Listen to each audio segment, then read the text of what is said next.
আমার বাইকের ভিতরে কোনো কিছু সেরকম পরিবর্তন করা হয়নি, তবে নতুন একটা জিনিস অ্যাড করছি, সেটা দেখাই।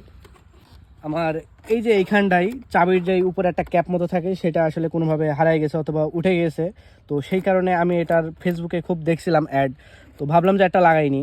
এটার প্রাইস পড়ছে 200 টাকা।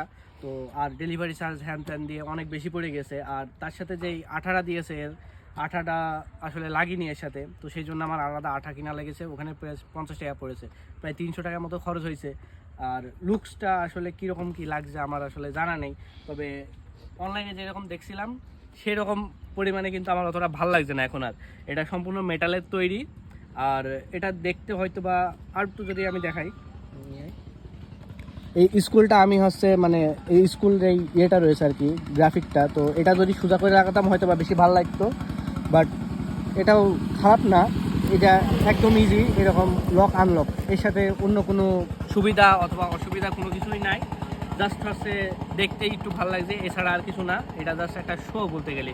তো 300 টাকা কি 350 টাকা খরচ করে এটা কি নেওয়া কি ভ্যালু ফর মানি, অথবা কি জাস্ট ডিজাইনের জন্য আপনারা নেবেন কি না, এটা সম্পূর্ণ আপ টু ইউ।